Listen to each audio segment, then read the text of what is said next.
Hi, Goddess of Love here again. Kamusta kayo dyan mga goddess ko? So, another reading tayo today for you.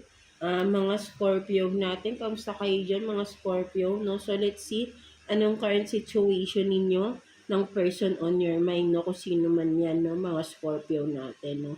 So, let's see. For Scorpio, kuha tayo dito ng 2 cards. No? Tingnan natin, no? Sino ba yung nasa isip ninyo? Iniisip ninyo, mga Scorpio natin. Let's see. Vice versa tayo lagi rito, no, mga Scorpio natin. Pwedeng energy niyo yung makuha or energy ng person ninyo, no? So, let's see. Kuha tayo ng 2 cards. Sino ba itong nasa isip ninyo? Mga Scorpio natin. The person on your mind.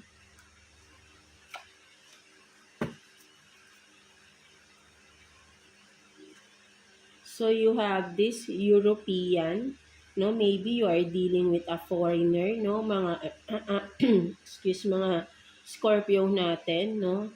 Or pwede rin sabihin natin nasa Europe, nasa ibang bansa yung person na nasa isip ninyo, mga Scorpio natin, no? So maybe may distance, no? May magkalayo, no? Magkaibang bansa, pwede rin ganun, no? So ayun yung nakikita ko dito. And then animated eyes, no? So, maybe mahilig mag-contact lens, no?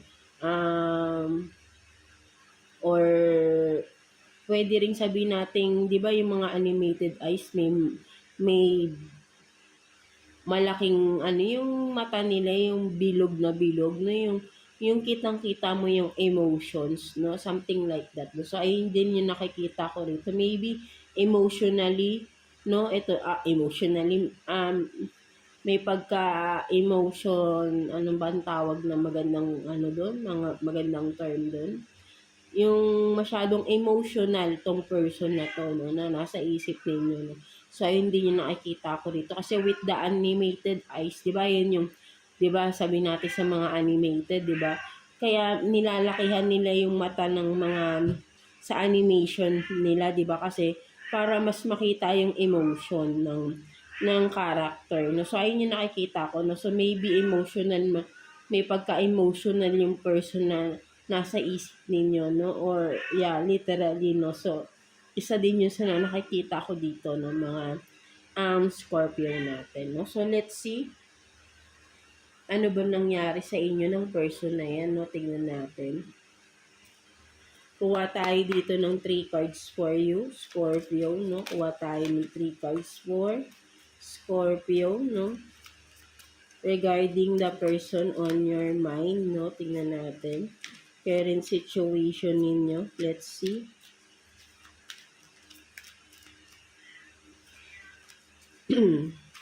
Current situation ng person na nasa isip ninyo, mga Scorpio natin.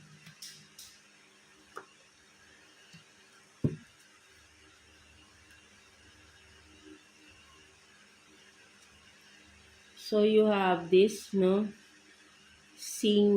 Ano to? Single, not in relationship. So, this person, no, is sabihin nating single, no? Wala siyang karelasyon. So, maybe, hindi kayo magka-relationship, no? Wala kayong relasyon ng tao na to, no, na nasa isip ninyo, no, mga Scorpio natin, no? So, what else? Healing, releasing.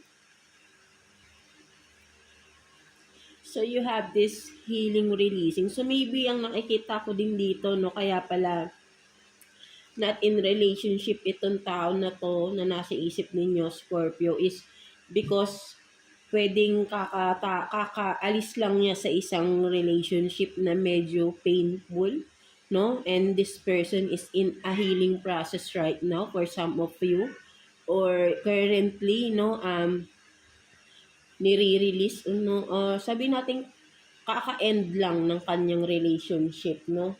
And I think this is a painful one, no? Mga Scorpio natin, no? So, yung taong nasa isip ninyo, no? So, what else? So, between the lines, no? Look for what's hidden, no? So, yun nga, no? So maybe ang nakikita ko rito, no, may mga pag-uusap kayo, nagkakaroon kayo ng communication, but then hindi lahat no nasasabi, no.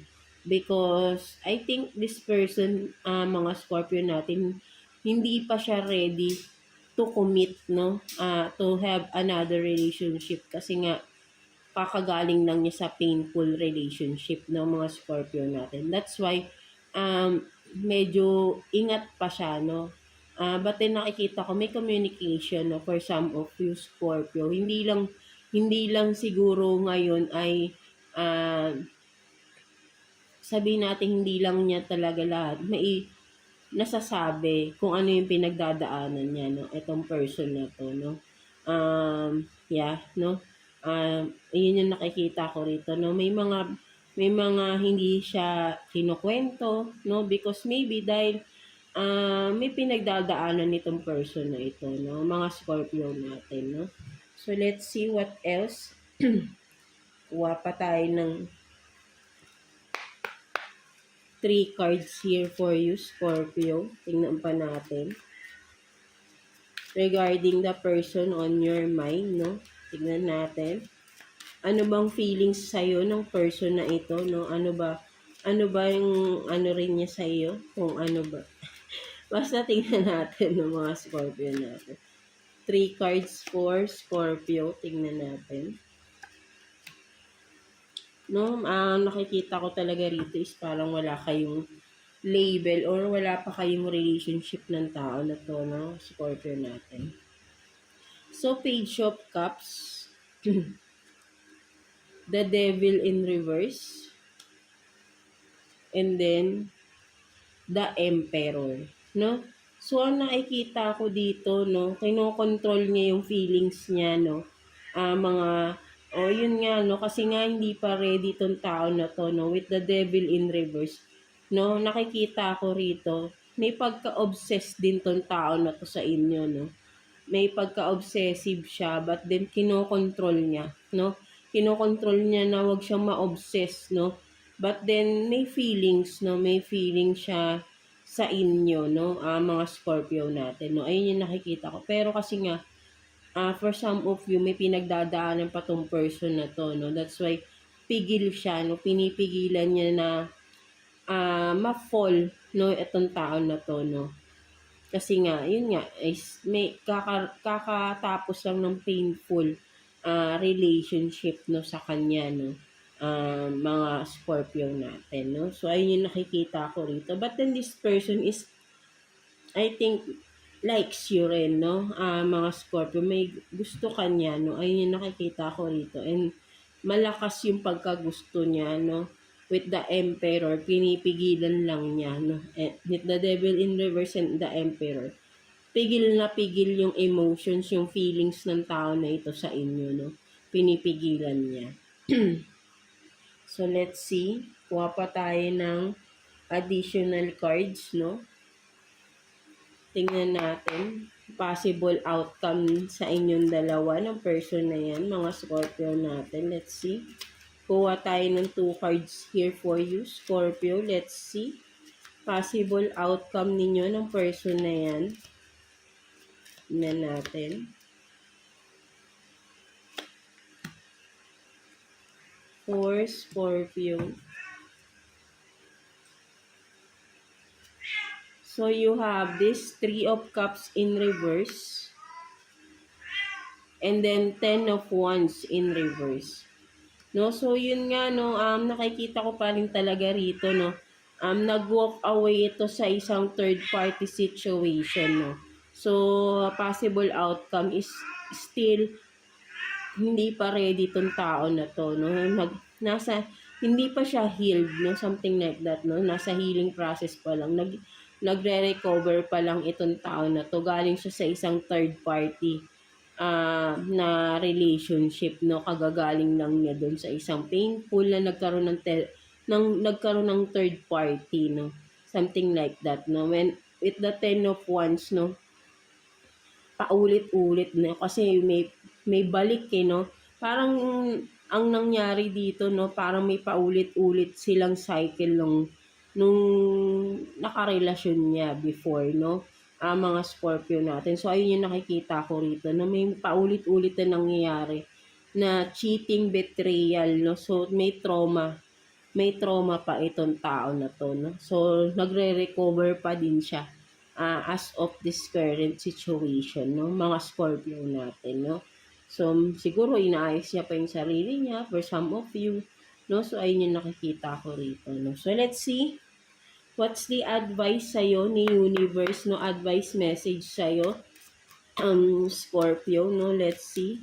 Kuha tayo ng one card here for you, Scorpio. Tignan natin. Message advice from the universe.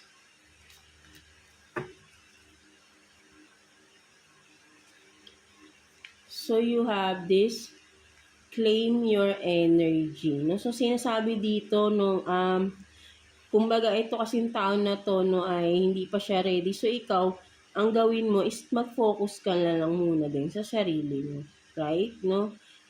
Kung talagang kayo, no? Kumbaga, kung gusto, parehas. Kasi I think mutual yung feelings ninyo sa isa't isa, no? But then, may mga pinagdadaanan pa kasi yung person eh. That's why hindi pa siya ready. So, ikaw, wag ka muna masyado rin mag-give in, no? Claim your energy, reclaim your energy kung masyado ka na rin nag invest emotionally, no, sa person na to, no?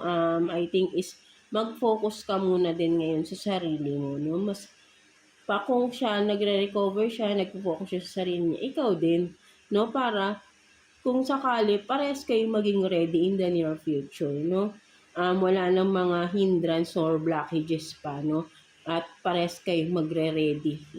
Parang yung nakikita ko kasi dito, parang you really like each other, no? Mutual talaga yung feelings. That's why, kung siya nagpo-focus, no, ikaw mag-focus ka rin muna sa sarili mo. No? Something like that. No? So, ayun yung nakikita ko rito, no, mga Scorpio natin, no. So, yeah, that's it for you, mga Scorpio, no. So, God bless you all and thank you for watching, Scorpio.